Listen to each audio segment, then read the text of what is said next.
We're brothers, we're happy and we sing and we color. Da-da-da-da. Give me a high five!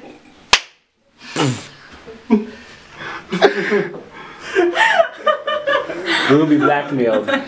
Normally we start the show off with a movie review or series review, but this time around we'll do things a bit different. Because normally I gesture with the right hand, this time I'll gesture with the left hand.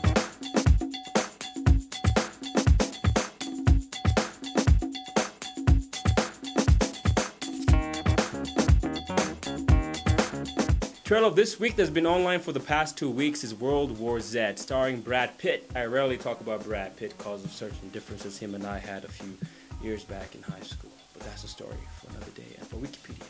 Brad Pitt versus a world of zombies. Have a look. Does it live in a jungle? No. Oh. Is it really fast? No. Does it live on the Great Plains of Africa? No. Hey! What is going on? Hold on, guys. Daddy, be careful on the road. Jerry? Get back in your car right now! Remain with your feet!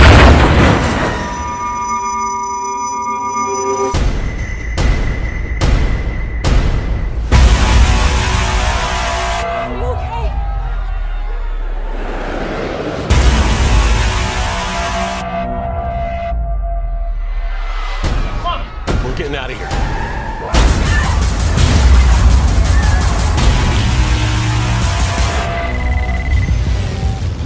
Terry, what is this? It's the same worldwide. Is anyone doing better than we are? We don't know.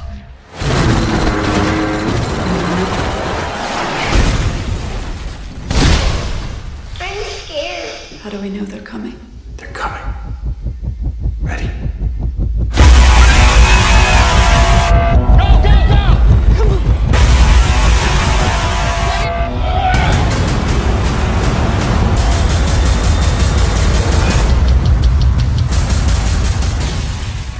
Now that movie comes out next year, based off a book adaptation. The only difference between this film and the book is that, from what I've read, the zombies actually move much slower in the book than they actually do in the film. So whatever happens, how it turns out, let's find out next year. And also, apart from the fact that the movie itself has been bogged by some quite a number of disagreements between Brad Pitt and the director, and some production woes, rewrites and reshoots and whatnot and so forth. Let's just hope it turns out to be a pretty good flick next year, because I, for one, love zombies. Walking Dead, anyone? Okay, on to the movie reviews.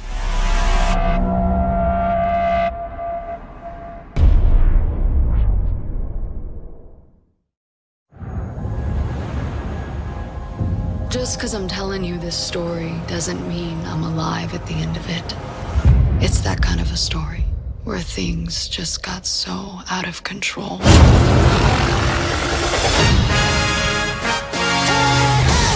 Every successful business has an origin. Ben went to Berkeley and double majored in business and botany. This is the best cannabis in the world. I think we just struck gold. He takes 99% of the violence out of the business. The other 1%? Well, that's where Tron comes in. You guys, you have a clean business, but now when cartels are moving north. That was the trailer for Savages. You didn't have to be told. If you're smart enough, you've been seeing movie trailers for quite some time, you know what a trailer does look like. It's not the actual truck. No, not really. Anyway, seriously, Savages, starring Benicio del Toro, John Travolta, Blake Lively, Taylor Kitsch, Anya Taylor-Johnson, and Salma Hayek. Salma, hi. Call me. Wait, I have a girlfriend. Don't call me. Don't do anything. Oh. Movie starts off well. The rough general storyline is simply this: two buddies, different paths, brought together by one thriving business, marijuana, ganja. Seriously though, thriving marijuana business, and in comes a cartel led by Salma Hayek, trying to outmuscle them and make them partner with them. So at first, these two individuals disagree, and I'm trying my very best not to give you spoilers, disagree and refuse to join the cartel, instead opting for a way out. Now the good about this film, the cast looks good on paper. The trailer actually had me interested in this film, and number 3, the posters, hey, not so bad. And the bad, The bad thing about this thing is that, number one, the story becomes quite a task to watch as the movie progresses. Like, it basically loses its steam, gets very, very confusing. It's like you can't tell whether it's supposed to be an action blockbuster as the trailer made it out to be, or it's somehow a serious movie that's supposed to make you feel what it is like for O to be kidnapped as she was. That's just number one. Number two, also, as much as I say the cast does look good on paper, after a while, yet again, it becomes very, very painful watching them on screen because it just becomes monotonous. You do know how one person will react, you know what will happen, you basically even know who will die. That is the bad. On Rotten Tomatoes, at 51% rating. On IMDb, it has a 6.6 out of 10 rating. What do we give it here on Movie Jabber? We give it a 5 out of 10. Now, I'll recommend you to watch this movie if you have nothing else to do. If you don't mind watching such a movie, don't expect much from it. Taylor Kitsch, by the way, is a really good actor. I loved him in John Carter from Mars. He was also in X-Men Origins Wolverine. He played Gambit, but he's well known for his role in the series Friday Night Lights, where he did pretty well. But so far, his foray into the big screen has not been successful. Anybody remember Battleship from early this year? The only redeeming thing about Battleship was actually Liam Neeson. I've never been a huge fan of animations. That was until 2004 when one animation film came out that really, really got me in my heart, real deep. Fell in love with it, eloped, got married.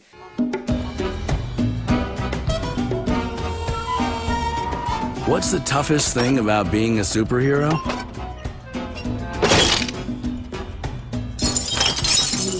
Trying to live a normal life.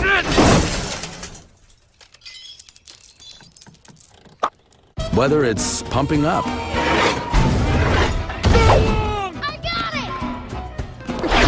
dinner with the family. Stop running in the house! Hey, no force field! You sit down! You sit down! Let go of your brother! Question, who doesn't know The Incredibles? But simply because I don't want to assume and act all haughty and self-righteous, because I know The Incredibles, and because if you don't, shame on you. Shame on you if you don't know about The Incredibles. The bad about this film. There is a bad. You may want to stab me, but this film does have a bad. There is no sequel yet, just rumors.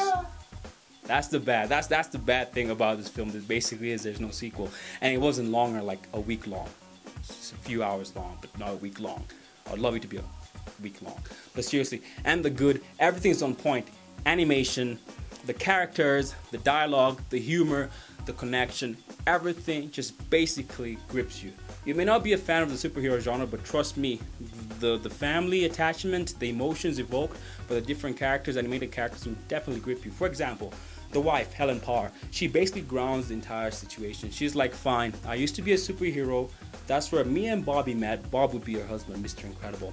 And they met when they were superheroes and they got married. And okay, watch the film.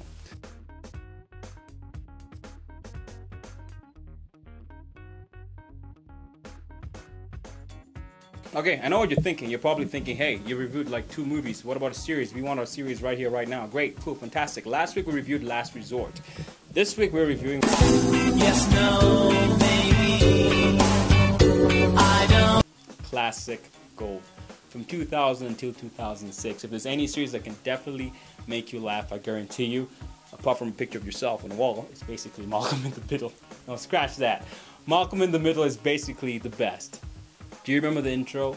Yes, no, maybe? You don't know? Can you repeat the question? And that's our neighbor's dog.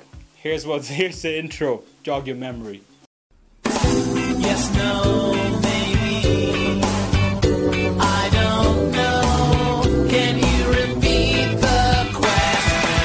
You're not the boss of me now, and you're not so big. You're not the boss of me now. You're not the boss of me now. You're not the boss of me now, and you're not so big. Life is unfair. So there you go. Jogged your memory. Go give Malcolm in the Middle a watch just for good old time's sake. If you really love the show, and if you've never ever watched Malcolm in the Middle, trust me, if you think Modern Family is funny, really, honestly, it's nothing compared to Malcolm in the Middle. But then again, big question, what happened to the stars of Malcolm in the Middle? We're going to focus on 2, especially the main stars. Frankie Muniz, Malcolm. Currently right now he's in a band, King's Foil. took a break from acting in 2008, and this year, 2012, he became a drummer for the band I've just mentioned, King's Fall. And what about the dad? He has a real name. Honestly, this like Rambo's name is not Rambo in real life, it's Sylvester Stallone. So the dad from Malcolm in the Middle has a real name in real life, which I can't remember right now. It's appearing on the screen right now. Thank you very much, Mr. Editor. He currently is in Breaking Bad, which by the way will be coming to an end with the second half of this finale season, season 5, next year. And you can also catch him in Total Recall, and also most recently, actually that has to be a Total Recall big screen. So recommended series, Malcolm in the Middle, go give it a watch, or go get your face. Have a lovely remaining few minutes of the show.